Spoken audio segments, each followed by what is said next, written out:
There's a couple of traders one that I was talking to and one that I follow that say anytime Jerome Powell's gonna be on the market or be speaking somewhere, that's a day to not trade because what he says is so influential. It didn't affect the market at all. Yeah, this one in particular didn't end up affecting the market. It just throws trades off a little bit. And also, we're in crypto, and they typically tell us to trade when Jerome Powell talks, as he's talking. As he's talking. On the 15-minute time frame, go whatever he says next. Get ready. Just trade the news.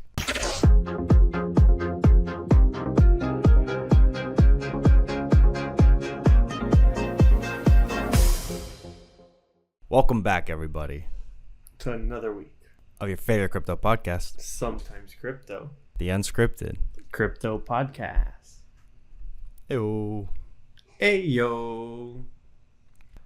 I know I changed his pants last week. Why? I had to change my pants last week? You saw 53,000. You tell me you didn't change your pants. Yeah, I was confused because I was like, "What? Why are you putting my stuff out there, William?" But it's true. It's public information. Markets did take a dump, and most people got hella scared. Fear and greed index right now is actually sitting whopping low, William. Finally. Have you seen it?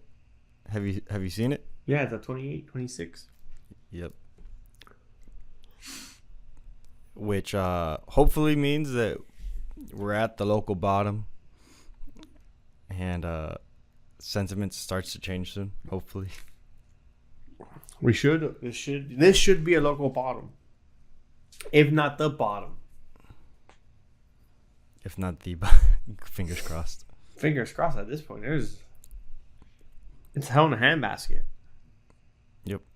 So Bitcoin is currently sitting at 57,933, Ethereum at 3,068, BNB at 517, Solana at 142.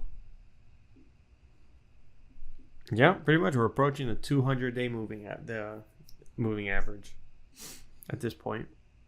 200-day moving average? Mm-hmm. From the bottom or from the top? What? Okay, so 200-day moving average? Yeah, we lost it. Okay. So in that case, yes, from the bottom, we're coming beneath. We're coming at it from below. Yes. Which tends to be a bullish indicator. Try that again. No? Bearish? If you're underneath it, it's bearish. Well, but if we're going, crossing the 200-day moving We're not average, crossing it. We lost it. What do you mean? We lost it. Mm-hmm. Correct. But we're approaching it. Back. Exactly. We haven't done that. We're still beneath. We haven't done it. We're approaching. That's what I'm saying. We're still bearish. Bullish indicator. It's still bearish. It's still not good news. It is bearish until we break and retest. So our head's not out of the water quite yet. Actually, no, very far from it. Actually, if we continue to reject off the 200-day, we will be bearish for moving forward until we reclaim the 200-day moving average. Okay, so very pivotal indicator. More than you know, actually. more than I know. William, I'm not the trader over here. You are. I'm not a trader either. I'm a trying trader. You're an attempting trader? I'm trying to trade. Try. That's funny. So I don't know if you noticed this, but apparently you have a new title under you. It says William the market tanker. Where? You tanking markets? What? You don't see it? No. Oh, crazy. Oh, I just saw it. Did you do that? Yeah, self-proclaimed. Well, no. So I think the endowed market. You with that name. I was the whale who dumped the other day when Asian market opened. I was the whale who dumped it. I was gonna say it was Germany. Germany's also doing that. Germany is dumping. $900 million worth of Bitcoin. Germany's dumping a metric. Which more than dumping, I think they don't have to do with it. They're just moving it around at this point. Yeah, so they're moving a lot of it to exchanges and then offloading a lot of it. But the exchanges aren't even selling all that much of it. They're actually returned, like, of that 900 million, like about 200 million worth of Bitcoin back to Germany's crypto wallets. Yeah. Mm-hmm. You know why? Did they say why? It wasn't all sold. Oh, they just weren't able to sell that. They just weren't able to sell all that. Makes sense. That's why markets are going down. I guess Germany had like a fixed price that they told the exchanges they could sell it at, and then the orders weren't being filled. Last month, Germany had about $3.5 billion worth of Bitcoin. Chump change. Yeah, I don't know about that. I think you're a whale. Stop acting you're not. Jeez, William. $1 billion is a lot of money. Well, now Germany's crypto assets are sitting supposedly around the $1.34 billion range. How much? 1.4? 1.34 billion. Gotcha. So, like half, almost half. Sounds about like half. Has been offloaded, and the markets feel it. The markets definitely do feel it. It's not a pretty feeling. Yep. And then unfortunately, it just happened to coincide with the Mt. Gox reimbursement, which left a lot of their creditors, Mt. Gox's creditors, just selling also, because they haven't received it yet. Oh, they haven't received it yet? No. No, I thought they've been paying them already. Oh, so it's just around the corner then. I don't think distribution starts until Q4 or something like that, or that's FTX. Oh, okay. I think they're starting the claim process maybe for it, or like whatever. Okay, yeah. Let me Oh, okay, yeah, you're right. Preparing to return billions. Yeah. So it hasn't done yet. But I guess just that news alone, people have been selling. Correct. Because the Mt. Gox creditors are significantly in the green, and therefore people are just trying to get a head start on that. So what I was reading, or what I saw, was that they're not sure, though, like the percentage of how many people sold their claims, like before. Oh, okay. Because what I was reading was if they sold their claims to a claims agency, typically the agency won't sell the assets right away. They'll typically hold on to it for a certain period of time before offloading. Yeah, so like I do remember hearing someone say talking about that. I don't remember where I saw this, but yeah, that some claim agencies were paying like $1.50 for every dollar. That's FTX. Oh, that's FTX. Okay. Yeah. Yeah, I said that last week, that they were paying $1.05. Oh, okay. Oh, it was you. Okay, I remember hearing it. I didn't. So much info comes in. I don't know where it comes from sometimes. This guy just regurgitating information that I said. I just want to make sure. I was just saying, like, okay, I bouncing off of what you said, William. Come on. Gotcha, bitch. But yeah. Hopefully this is the local bottom, and buyers start to win. Yeah. 51K is still a reality, but it doesn't have to be. So last week, when we were recording this podcast, we were talking about Bitcoin dominance. Have you still been tracking that, or like how often do you look at Bitcoin dominance? Every day. Every day. So it's like a pretty significant indicator. Yeah, yeah, very much so. Okay. Very much. And so how's it doing today? Let me see. It's starting to go back up after dipping down. After dipping down. Yeah. So like yeah, it dipped. When was the dip for Bitcoin dominance? I mean, Or is there a range? I'm assuming there's a range. I don't know what you mean. Like, okay, so it dipped down, and then it's starting to climb back up now, right? Correct. That dip. How long did that dip last? So couple of hours. Oh, Yeah. short then. Yeah, we've been reclaiming it. I mean, it spiked up after Bitcoin went to like 53. Then it started to go back down days after. It's just been slowly going back down. Okay. From its last leg okay. down, though, it's starting to push back up, passing the 50-day simple moving average. Going back to test the long-term trend line it has made over the years. Long-term trend line. Okay. Mm-hmm. No, I asked because some alts have been doing pretty good, and A lot of alts are bouncing. they're bouncing. Yeah, a lot of them. Not a lot of them. The two that I'm aware of, one of them is they're both meme tokens for sure, obviously.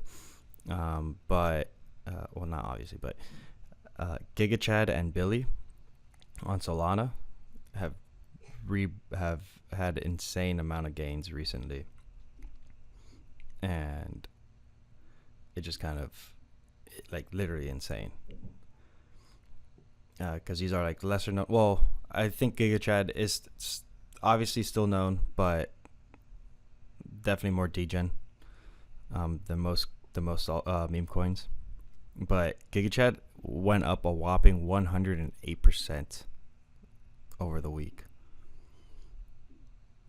So if you had that in your holdings, crazy gains, crazy gains. I mean, Notcoin did that in a day. Oh, really? It Recently?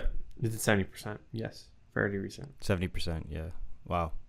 That's pretty much what Billy has gone up, but not in the day, in a week. Yeah, it did that in one full day. 40%, 48%, and then it's gone. It's continued to go up since then, but like in one day. Oh, wow. Nice. Good for Notcoin. Maintaining that strength. Yeah, in 3 days, it's done 62%. Not bad. Is there any particular reason why Notcoin went up so much? No. None in specific. Nothing standing out. No. So for GigaChad, 108% is kind of like a bit of an outlier, I think. And there was a tweet by Mike Titan O'Hearn. Did I pronounce that right? O'Hearn. Yeah. You've mentioned him to me before. You said that he was. I see that candle. You see the candle? Mm-hmm. Which candle for GigaChad? Yeah. It's a big candle. big green dildo. Just skyrocketed up there. Yeah, like it's been pretty like a straight line, small pump, and then just like that giant candle. So this guy is not just some random Chad out there. He actually has a lot of followers, a lot of influence. That candle alone was 406%. Jesus. But the reason you're saying the 100 and whatever percent is because it came back down immediately. But the candle itself was 412%. Wow. 412% is insane. That's a big green dildo. Yeah. So, as I was saying, he's not some random Chad.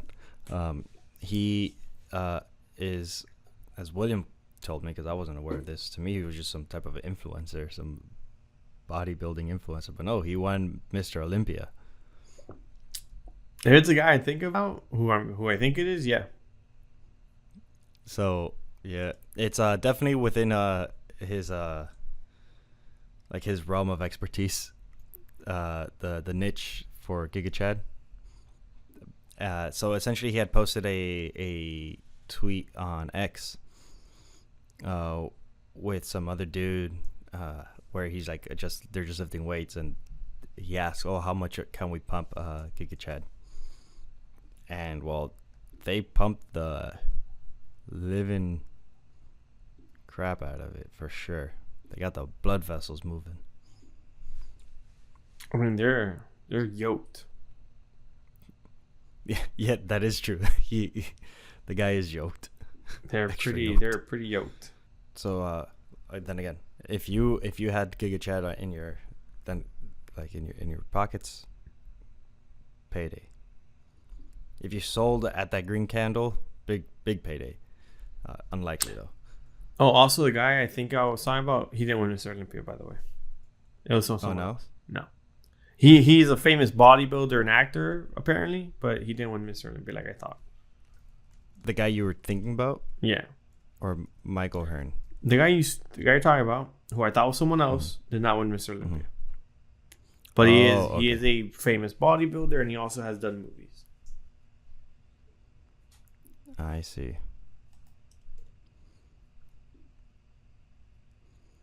So I'm looking at his Wikipedia now. He was Fitness Model of the Year 7 times.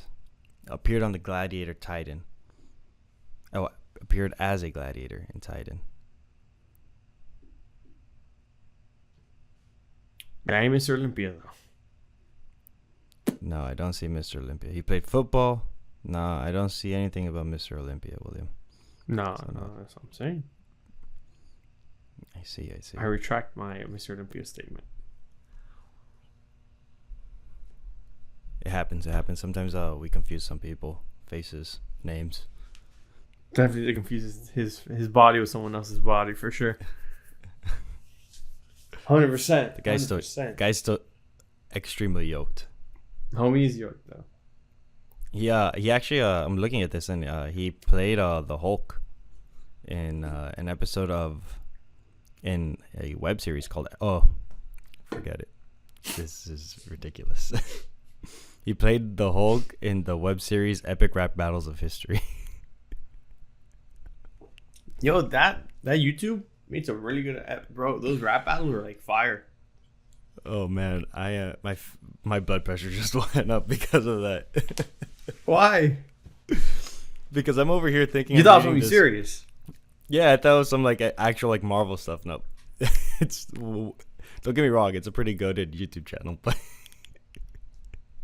your expectations were up here and it went yeah. Oh, that's funny. But then on the other hand, we have Billy. Billy has done really good. William, you introduced me to Billy. This isn't Billy from Adventure Time. This is Billy the dog on Solana chain. I definitely didn't introduce you to Billy, but okay. Yeah, you did. You 100% did. Definitely didn't. Okay, well, yeah. I don't trade meme coins, so I know I didn't. I know, but you still follow them. No, I don't. Sometimes. Nah, bro. Only got gummy and baked. I don't got anything else. He's like, I don't care about any of these memes. Nah, I just don't. Like, it's not my forte. Nothing in crypto really is my forte in trading. I'm a way better buy and holder. But like, I think everybody's a better buyer and holder. Nah, being negative. No, there's some good traders out there. There's some good traders out there.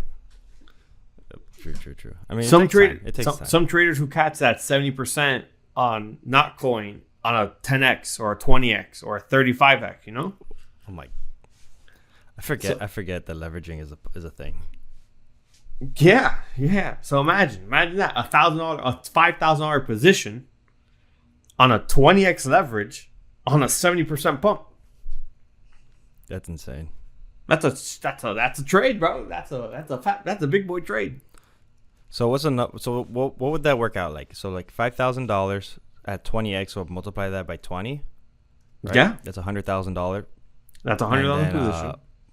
Multiply that by the 0.70, 70%, and so then their gains would be $70,000. Give or take. Jesus Christ, that's a whole lot. It's a whole lot of money from one trade, and the only risk there is a $5,000. Yeah. If you do something, if you set like stop losses. Without saying stop losses, only risk is $5,000. So then why doesn't everybody just trade leverage? Because you get the Asian market waking up sometimes, or the U.S. market waking up sometimes, and you're pumping, and then when you go to look, you've been liquidated, or your head stop loss has been hit because they pump down first and then they rocket ship up. Okay, so then what causes liquidation then? Market makers. Those people cause liquidation, but like, at what point? So like, let's say this $5,000 position that we were just talking about. At what point would that get liquidated? Stopped out or liquidated is two different things. Okay, what's the difference? The stop loss is you're gonna have you're at X percentage. This is gonna be sold because you're not gonna risk it going further down. Correct. Liquidation, there's no stop loss. It goes down, meaning the market maker had to sell the position to cover the debt you had. I see. Okay, so market makers force you to sell. To liquidate your position. Liquidate position. And therefore, and at that point, you've already. And also, to be fair, that if you're on a 20x with $5,000 and that's a $125,000 position, your liquidation is not low. It's quite high. You might only need 10% move down to be liquidated in that scenario. Oh, I see. So then, or less. So the amount of money that you have to risk is still the same, but you have much less leeway. Like, yes, a lot. Okay, like let's say if it was just a random, like a spot trade at 5,000, the token would literally have to drop down to like you'll never be liquidated because it's spot. There's no liquidation. You won't be liquidated, but like your risk is only that $5,000, and then until the token your risk is zero. only at $5,000, and your reward is only one. It's 1-to-1. Yeah, 1-to-1. Okay, but then liquidation means that if the market maker would make it so that because you're on leverage, if it goes down a few percentage basis versus the full 100%, then you get liquidated. You could be liquidated, yes. I see. That's why you have liquidation heat map that shows where all the longs and shorts are. That's a new one to me. Liquidation heat maps. Mm-hmm. Okay, longs and shorts. Where people have their. I'll show you. Yeah, that's a completely new one for me. Let's use the Twitter. Sorry, we're recording this podcast and it's just like a hot mess today. So you see, liquidation heat map. So this is on coinglass.com. Yeah. Liquidation heat map. Liquidation leverage.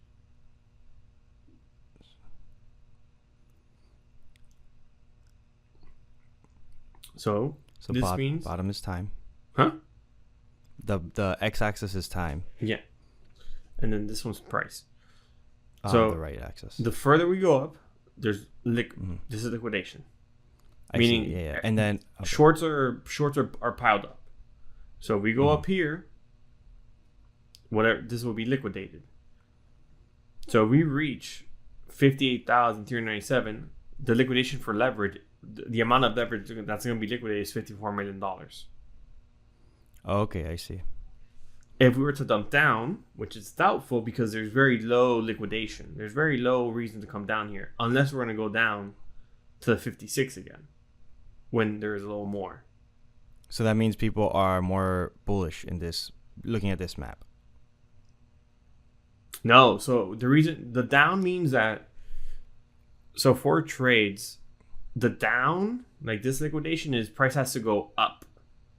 Well, price has to go up to liquidate these. These are shorts. Yeah, okay.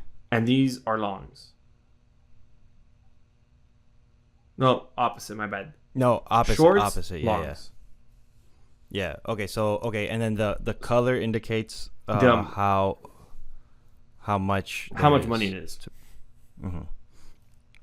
Yeah, because someone who's shorting it expects the price to go down. So then if the price keeps on going up, if the price reaches, I don't know what that says, like 58,300, I guess. Yeah, that's the price. These shorts will be liquidated. Those shorts will get liquidated. Correct. Now, and if the price were to come down, these longs will get liquidated, which is very little. So it has to come down to 56. So that more people are shorting right now. Yeah, shorts are piled up. Okay, that's a cool. And every chart is different. I mean, not every token. So you can do you can do NETH. And NETH has it. Like that. So actually there's a lot of ETH to be longed. Like there's a lot of ETH being longed.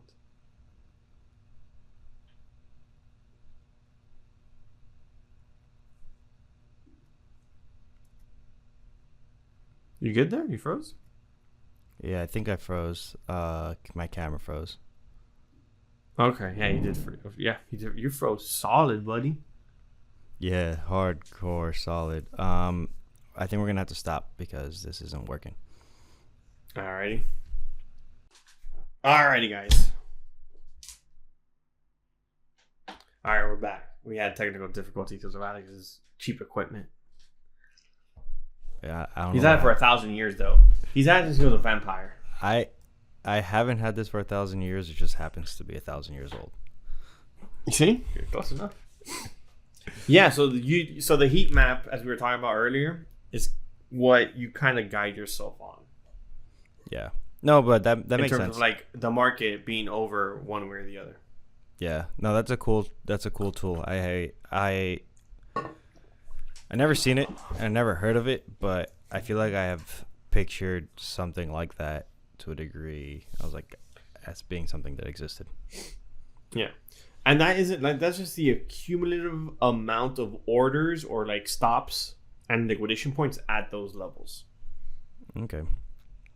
And then there's another one that's called that's like an order book that tracks the order books for different exchanges. It's public knowledge. And that one shows like what order's been there for how long, how big, and all that. Yeah, that one I am aware of. Yeah. So then, what are we even transitioned into after this whole debacle? I was gonna mention that inflation CPI comes out tomorrow, and the Fed should be Thursday. Or CPI comes out on Thursday and Fed is tomorrow. One of the two. Or Friday. Something like that. Okay. But there is a Fed meeting this week, if I'm not mistaken, and CPI comes out this week as well. Well, Which we should get a rate cut fairly soon. But not this time around. Okay. So the way Powell was talking in that meeting, he made it seem like he didn't want to say anything specific just to like sway the market, but it did seem like we might be getting. He's not leading for this one. I want to say he tickled you with it. Like he was teasing. Like why? If it's a no, just say it's a no. Right? What's the difference? We already know it's more likely not a no. Unless CPI comes out, it's a banger. And we finally hit that 2%. No, I don't think he needs 2% to cut rates. No. No, I don't think he needs 2% cut rates. I think he just wants to see it go down. Yeah, because the problem is if it does reach 2%, then everybody's gonna know it's like, oh, interest rates getting cut for sure. And not even that. It's not like the stock market isn't rising. Mm-hmm. Yeah, that is true. Like it's not like the S&P and Nasdaq are just like a straight rocket ship upwards like that. So it's like, at least in that sense, it's not doing anything. Yeah. There's a couple traders that one that I was talking to and one that I follow that say anytime Jerome Powell's gonna be on the market or like be speaking somewhere, that's a day to not trade because what he says is so influential. It didn't affect the market at all. It throws, this one in particular didn't end up affecting the market. market. If anything, it made it more bullish. Yeah, but usually like it just throws trades off a little bit. So and also we're in crypto and they typically tell us to trade when Jerome Powell talks, like as he's talking on the 15-minute time frame. Go whatever he says next. Get ready. Just trade the news. Just yeah. No, but what I did want to say and bring up too was the early on, the institutional money that came in through the ETFs, everyone was worried about what's going to happen when there's a big sell-off. What is the ETF going to do? Mm-hmm. And we just saw the first like real big sell-off from like mid 60s or low 60s all the way to 53. Mm-hmm. And all they did was buy. They kept on buying. The ETFs bought the dip. Crypto's bringing degeneracy to Wall Street. Which I have a chart. So I have two actually, but this one's from July 9th. This is from Lock on Chain, that shows the ETFs and what they were doing while all the paper hands were selling and what they were doing. So this came out today. So one day, the last 7 days. Oh, wow. Everything came in pretty much one day for iShares. Like for BlackRock, for Fidelity. Not for Fidelity, but for BlackRock. Well, yeah. But then I have another one. Is it this one? No. Here. No, it's not this one. Yo, did I lose one? Is it this one? Damn it. I lost it. That's an old man. That is an old man. No, I had another one showing what they were buying 1 through 5. Like through the 1st of July to the 5th. It's not this one either, but whatever. Sum it up for us. Oh, is this one? Is this one? No, it's this one. It's weekly ETF flows July 1st through 5th. Fidelity. That's how much they bought between then and now. What's his face? BlackRock, Arkham. I forgot who this was. But they've all been buying. Ark. My fault. I think of Arkham Asylum. I think of Batman. But they've all been buying, is what I'm saying. Yeah, they have been buying. So that's it. And I saw a report today. Not a report. I saw a short clip of these news. It's always the news anchors from CNBC. Mm-hmm. Squawk Box. That they're always, yeah. And they had, and they talked, and they mentioned how investors now, if you're already buying Bitcoin, if you're buying gold, you should definitely buy Bitcoin. It's the same idea, but way more portable, right? Like they even brought up Robert Menendez, the senator who was caught. What was it? Taking bribes from Egypt. Egypt, yeah. Allegedly. Moving a bunch of and he had gold bars. Yeah, gold bars. And they were saying that you should be allocating about 2 to 5% of your portfolio into Bitcoin. Mm-hmm. Mind you, we were at we were just telling people 1%. Yeah. For last for a while. 10 years, for an example. I'm not gonna say we because I wasn't there for that long, but that's been the sentiment. What's that word? Sentiment. You gotta learn that word, William. That's the third week in a row where I gotta help you out with it. How many times do I gotta help you out with it? Night then. Okay, William. Night then. He doesn't like it when I put him on the spot like that. No, but not the point. Yeah, but it's just that I've heard before. At some point, banks were saying, a couple of them, not all of them, obviously, that a 3% allocation, not having a 3% allocation would be risky, just because of the volatility of the asset. That the potential gains were so high that a 3% allocation was good. But now for them to say even 5% shows that there is progress in terms of people gaining the trust, or Bitcoin gaining the trust of people. I wouldn't even say, I'm not going to say just the trust. I would also say it's an asset that's here. We know it's not leaving, and there's nothing you can do about it. Type of a situation. You see, William, that's just you and other crypto holders, though. The normies, there's people out there who would say, "Oh, it's going to go to zero. It's nothing. It's as..." Yeah, but they still say that. That's like everyone waiting for the house to get cheaper to buy. Mm-hmm. It's not going to happen. At least in certain markets. Yeah. Miami, definitely not the case. It's not going to happen for the most part. I'm not going to say if like ridiculous asking prices are not going to, but for the most part, you're not going to get that downturn. But zero is not an option at this point. Zero is very difficult. Well, just to be clear, there is one guy on the internet that said Bitcoin will never go to zero because he will always buy Bitcoin at 1 cent. Dude, I saw a post on Twitter of somebody that goes, just in case it does go to zero, I have a limit order. I have a limit order at $1.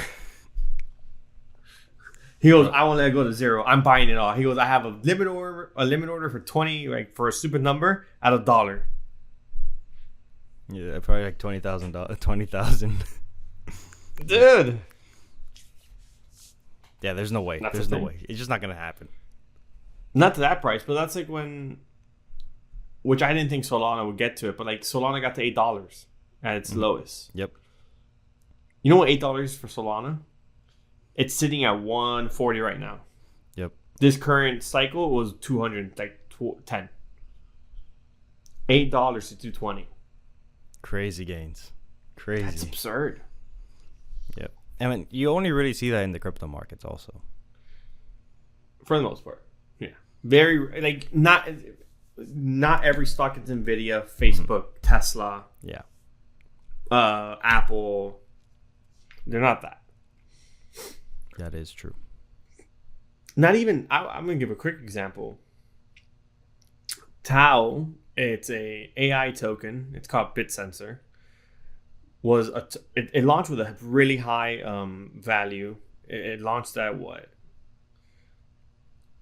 Like launched $400 and a crazy wick to like $1,200. It's been ranging between the 300s it's been ranging from the 400s to the 250s, 300s. Wow. So it got hacked this past week. Like one of its validators got hacked, and it just went do. It's already up 20% from that hack. Wow. Yeah, the recovery potential is so high for some reason. It's also so high, especially if it's a good sound token. Mm-hmm. It's already, to be correct, it's up 36%. Yeah, as long as it's not one of the memes. Not even one of the memes, or like that has actual fundamental issues. Mm-hmm. Like I said, when Gala got hacked from that hacker I got out of Gala. Why? Because I read news saying that within the actual group itself, like their development team, there's issues. Mm-hmm. You also don't want to be in projects that have issues internally. Correct. Or avoid them the most you can. Yeah. So what I was kind of thinking at some point was that these altcoins, they're kind of like operating as new forms of like businesses to a degree. it's like having these tokens is like having a share in the business, and the business solves a certain issue. Uh, like Orchid, the VPN of for Ethereum. Like, yeah, having the token lets you um, use the service, but then at the same time, if the service keeps on being developed and progressed, then the potential for like use for it just keeps on, like the price could continue to go up. Yeah. So like I'm kind of like, I still haven't firmly decided on this like point of view yet, but I'm kind of like leaning towards that like perspective of seeing like these new forms of currency, these altcoins, with utility and function, kind of like being new forms of businesses. I don't disagree with that point of view. I don't share it 100%. I mean, I have, like I said, I haven't even like you haven't settled. Solidified I think myself on that. Yeah, I think they're more so like a way of, yes, ownership of that entity, but also a way that they're using it to work within that ecosystem. Yeah, correct. As well. Mm-hmm. Which is the main purpose. You have to use it within the actual ecosystem for it to work. Correct. That's why, I mean, it's different. Like now we have some type of fiat currency issued by a third party government, and then like we all kind of like have to trust that that's going to be working. But within that ecosystem of crypto, then it's like, okay, we have people working on this because they're developers, publicly posting what's being worked on and how it's being changed. So in that sense, it's like a business because it's constantly evolving and ever changing. But at the same time, it's still a currency. So, but you can only use it within that system. Yeah. I'm with you. Okay. Before we keep on going, I'm gonna need to stop one more time. So, what do you want to talk about now? I don't know what you got. So I got the Messi thing where he promotes a meme coin on Solana, and the Doja Cat thing for her X account. Ronaldinho, another football star, also promoted, I think, the same meme coin that Messi did, by the way. Who? Ronaldinho. He's another football star for Okay. Brazil. Okay, so we're gonna start with that then.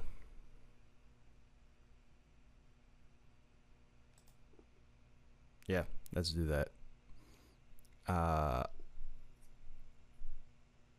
Cause I'm sorry. I feel like I feel like that might have been workable, but I wasn't sure, so I wanted to just start it clean. Okay, so this past weekend, I don't have a specific date. I believe it was like maybe Monday, actually, yesterday. Lionel Messi posted something on his Instagram story promoting a Solana meme coin, which caught a lot of people off guard because big influential dude posting an absolute random token. Some people were assuming his account got hacked, but the guy never said anything about his account being hacked. Other people were saying, safe assumption, by the way. huh? Yeah, that's always a safe assumption. Yeah, definitely.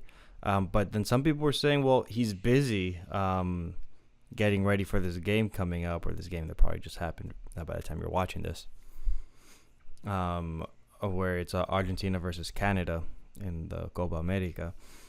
So that he doesn't have time to be on top of stuff like this. So some people are still claiming that it could have been a hack, but he hasn't come out saying anything. Essentially, the token that was being promoted on his story is called Water. Water coin. Water is a ticker. So the project is supposed to be focusing on bringing up awareness for like water issues, like the quality of water available, and it's supposed to have like a couple stages in the roadmap, with the.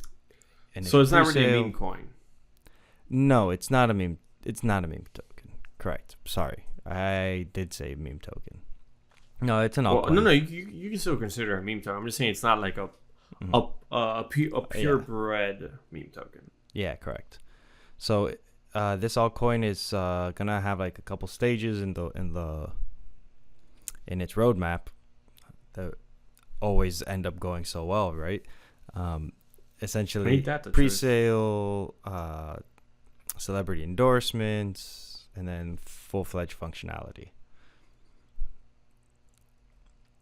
But obviously, this has all the telltale signs of pump and dump written over it. So some of his followers, well, that roadmap for the start of it, functionality, with a case that's supposed to be pretty like, I think the word's altruistic. Altruistic, yeah. I would say that's the word too. Celebrity endorsements brings a lot of attention, but then there's obviously a pre-sale. Oh, so there's a pre-sale. Yeah. Ooh, that's not very helpful. So some of his fans who are in the crypto space are like super upset about the fact that he's endorsing this on his story and Instagram.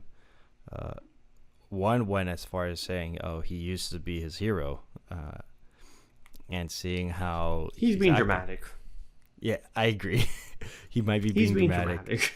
That's a little dramatic. He might be one of the Bitcoin maximalists who just doesn't like any altcoins. Any other token out here in the world. Yeah.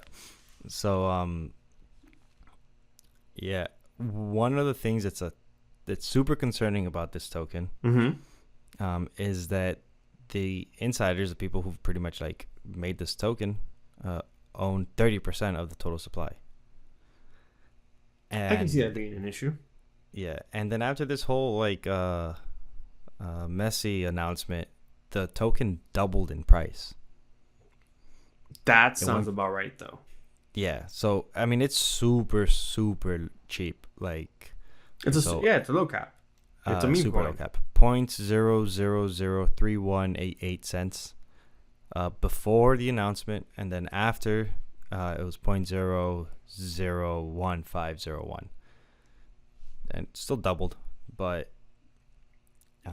looks like a pump and dump, and so it's kind of like upsetting for his fans who are in the crypto space to be seeing him doing this. It's upsetting for others who aren't his fans, because if this is a pump and dump, it's just delaying the inevitable, where making crypto have a harder time. So to be fair here, for meme tokens, for the most part, they are typically either rugged, pump and dump, and then if the community truly does believe in the token, they do try to take it over and then make something out of it. That's what happened with WIF. That's what's going on with other tokens. Unlike other popular meme coins like Bird Dog, that are more cultivated around the whole thing. Yeah. Just so this token, I mean, like, then again, maybe that does happen, because it should be also maybe it doesn't get rugged. Maybe it goes off to the races and actually does something. Yeah. We literally don't know, but we have Doge for an example. Like it's a token. It's sticking around. It's not going anywhere. Yep. It's like the first meme token to a degree. Yeah, pretty much. So sorry, I was taking a trade. My fault. I don't know. You gotta get your you gotta work. You gotta work. This is what we're here for. Crypto activities. I was taking a trade. I didn't get in at where I wanted to, but I got in close enough. Okay, that seems W enough. Yeah. Right. We'll see. And then in terms of like other celebrity news, Doja Cat. What did she do? Well, she didn't do anything. Her X account got hacked. Damn, that sucks. Yeah. The hackers took over her account and posted a picture of Doja, and like some promoting a meme token, with a knife. Yeah, so she has a picture of that herself. That got violent real motherfucking fast. like Jesus. And then the tweet said, something along the lines. I don't have it in front of me. Something along the lines. Oh, buy Doja token now or else, and then with the token address right under. Oh snap! She immediately reported that her ex account got hacked on Instagram, telling all of her followers. Yeah. And then that tweet quickly got flagged. Yeah. On that same note, not a hacking, but another celebrity. Apparently, Sweeney dropped or is dropping a meme token too. Oh, really? Yeah. What's it? I have zero information about this token. I just wanted. I don't follow meme tokens. I just want to bring it up because it's still in the works. I don't know if it is or isn't. It's it's in the workshop. Is it for real? Like, are you bullshitting? No, I don't know what. I don't know. You're telling me about this right now. I don't know what's going on with Sweeney and her. And the meme token. I'm putting it up. Meme token. Oh shit! It was a hack. It was a hack. Oh, it was a hack. Yeah, I'll read it up real quick. Sydney Sweeney's. Damn it. Sydney Sweeney's Twitter account hacked to pump yet another meme coin scam. Another day, another celebrity hacker. Actress Sydney Sweeney and as her Twitter account stolen again to flog a pump and dump scam. In brief, actress Sydney Sweeney's Twitter account was apparently hacked for the second time this year. She has to pick up her password. It was used to promote a Solana meme token called Sweeney. That tweets since have been deleted. Yeah, so that sounds. So maybe it was the identical. same hacker. Yeah, that sounds identical to what. That sounds like the same dude was like easy passwords. Let's get it. Yeah. There was actually it's like a string of people. I know 50 Cent was one of them, and there's someone else that I don't remember. So, I don't know. Yeah, celebrities, do better. Protect your passwords. Get better passwords. Get better passwords. Improve your internet Password hygiene. protection. Dude, is that I'm gonna be honest with you. Internet protection, like password protection, all these things, like it's a little difficult. Like it gets really annoying. It kinda. Nah, I mean, if you want to be like annoying about it, you would create an email for every new account you use or a relative. Like you're gonna have one email for all your social medias. That one email gonna have one specific password, and every specific access to every entity, like every account, does have its own separate password. Like that's annoying. So I've heard of someone. I think I might have read this on like Reddit or something. And this method seemed pretty solid. You create a password. No matter, you don't create a password. You create an email for whatever service it is that you're going to be using. Let's say X. X blank blank blank. Yeah, X. Yeah, exactly. And then you create this so that you create this specific email for that specific service, but then you make it so that email, that inbox, automatically forwards all of those emails that go into that inbox to another email, which would be your actual main email. Mm-hmm. So then your email that you will be scrolling and browsing would never be like the direct email associated to all these accounts. Yeah. So then you do that for every service, and then you pretty much just throw away the password because you have no use for it. And then if that ever gets hacked, you just change the email for that account, and then done deals. It's still annoying. No, super. Yeah, so that's the thing with security. It's all just headaches. It's how much headache are you willing to deal with? Tolerate. Mm-hmm. No, I'm with you. And in terms of password creation, I think you need to set up like an algorithm for your passwords. So man, just pick 21 random words. Keep it simple. William, I don't think people know how to can remember 21 random words. Doesn't matter. Create a Bitcoin wallet. Use the same passwords. Done deal. Use that one. That's definitely not what you should be doing. Why not? Why? Because if your you don't know that though. If you're using your seed phrase as a password and your password gets hacked, then your seed phrase is compromised. They don't know that. They don't know that's your seed phrase. Yeah, but it is. Yo, what if you're just So annoying then body? And what if you do this? What if you create a fake, like you create one, you change one word in it. Mm-hmm. Yeah, that you could do. You That's just change, fine.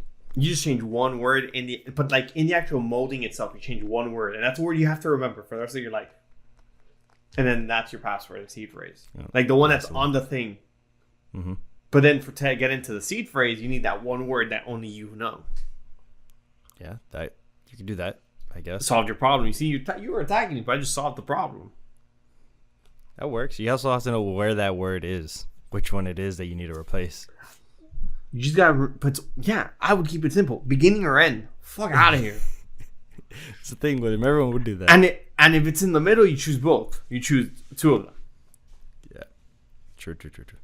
That works. That's what I would do.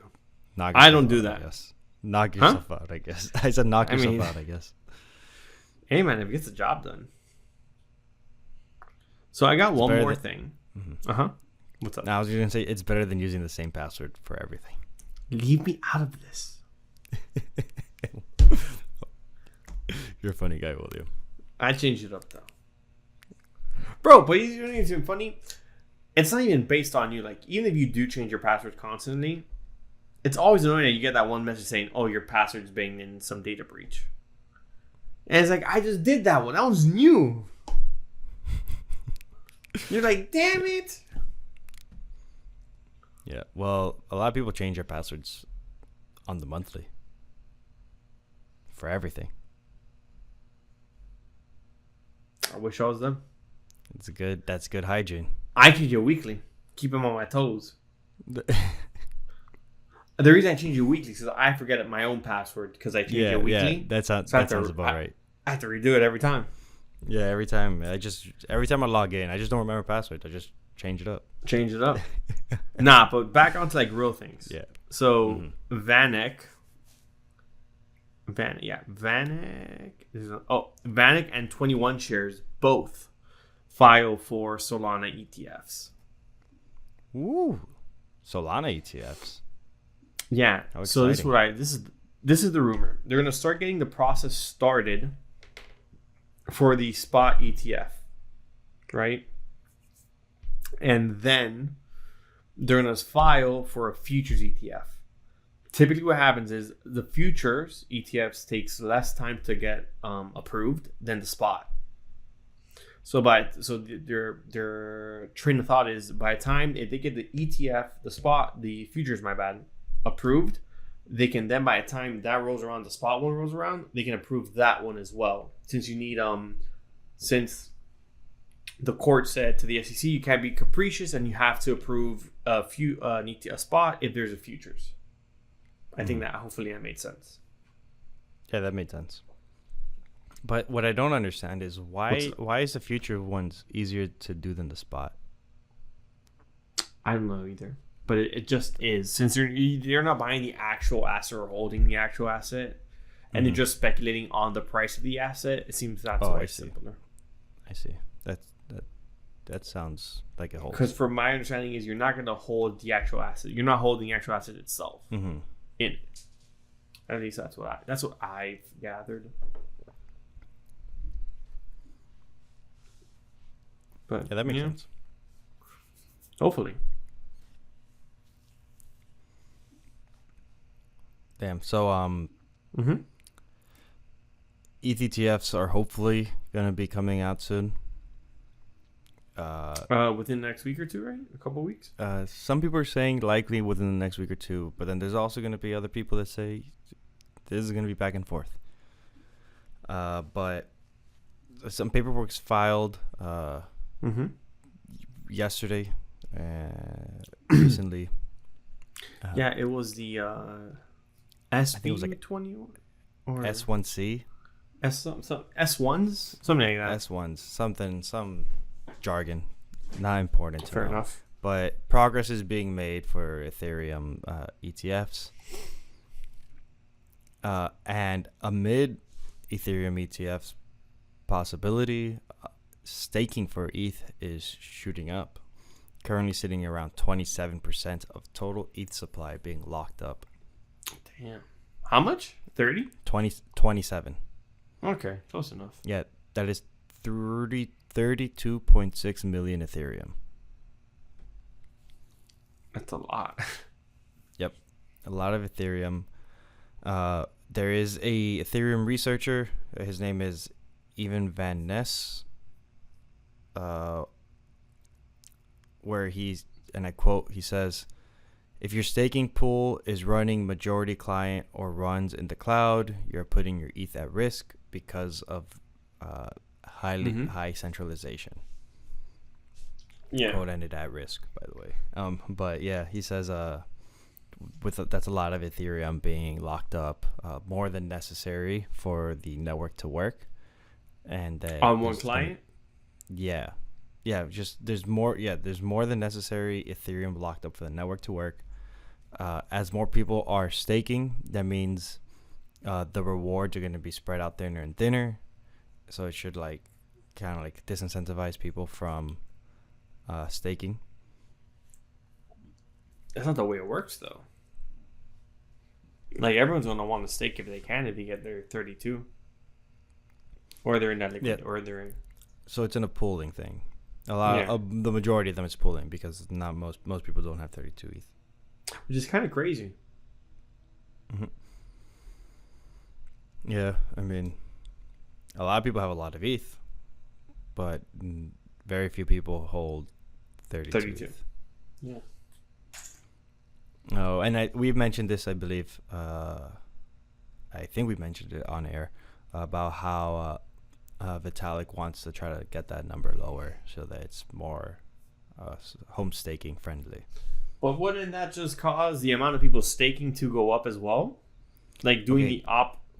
Yes, but so what happens is a certain amount of Ethereum is rewarded whenever a block is mined. Yes. But that reward goes to the validator who validates that block. If there's a lot more validators, then the reward for validating the block starts going down because it gets like split amongst those people. Yeah. So then there's going to be a certain point where people are going to feel like it's not worth it for them to be staking the ETH because they could get a higher return on investment by deploying the ETH versus locking it up. No, I don't agree with that. For the most part, most people, in my opinion, want the safer route, which is not having to deploy the ETH. True. There's going to be a lot of people with that. I think that's a majority, in my opinion. And I think they would find a way to, whatever it is, whatever could get them the most amount of yield with the least amount of work is what they're going to go with. That is true. But then there's also like lending programs. You could lend out ETH. But that's riskier. It's slightly. It could be. No, that's not slightly. That's severely riskier. Is it though? Because it's over collateralized. No, it doesn't matter. No. Not in terms of them losing the funds due to that. It's more so the funds being stolen due to that, wherever it's being lent on. Not even. Yeah, but then all I see that is opportunity for market development, where some group or some organization, someone out there is going to be like, look, I have a track record, like there's going to be some type of track record. We lend out ETH, and therefore, and we bring in a better return than staking. Well, no, I'm not disagreeing. I'm just saying that they're on the risk curve of safe that's yield. The important thing. That's on the higher end of not safe yielding. Yeah, relative to staking, just staking on the protocol. Correct. Yeah, just strictly staking on the protocol is the safest, most exactly. That's what I mean, and that's for sure. Is most people, most real crypto heavy people are three: the cold storage only, low risk only, or high risk. Very few are medium risk. Yeah, but then also just thinking about it, if a lot of these people are staking through pools, that's the same risk that they're doing. If it's essentially the same risk, not quite. Yeah. There's still a little bit smaller of a vector of a where. I would say yes, but I think the risk I'm talking about is like outside attacks. Mm-hmm. No, because even that's true. Even that pool is not gonna it's hard to get into that pool, but you can hack into the development of the. Now, I'm not saying either one is 100% of the smart contracts for the lending protocols. Yeah, because I totally understand. There's more transacting. Yeah, you're not wrong. You're not wrong in saying that staking is much safer than lending. That's not. But I don't know. At some point, that curve, that risk to reward curve is going to be very important. It depends. If you're that safe bet guy, I don't think it matters. Maybe not. If you're the person who's just gonna hodl or earn let's say a number 1% of ETH every year versus hodling, you're like, I'll earn the 1%. I have nothing to lose. Yeah. Mm-hmm. If you're the guy who's like, no, I want the most bang for my buck without having to do the most, then you'll go for whatever gets you the most at that point. Also, gas fees are just expensive. They're working on bringing that down with them. They're working on bringing that down. They've been working on it for like a century. And they will probably work for it for another century. If Solana doesn't beat them to it. It is what it is at that point. Yep. I got nothing more, by the way. Nope. Me neither. It's been a pretty solid episode. Besides all the headaches of interruptions that we've had. Yeah, technical issues this week. I'm sure. Hopefully, you as a viewer noticed very minimal interruptions. We'll make sure the market gets more exciting for next episode. Yep. Because it's not. Yeah, we didn't want to. And news is just barren. There's not a whole lot like. Yeah, it's things going on.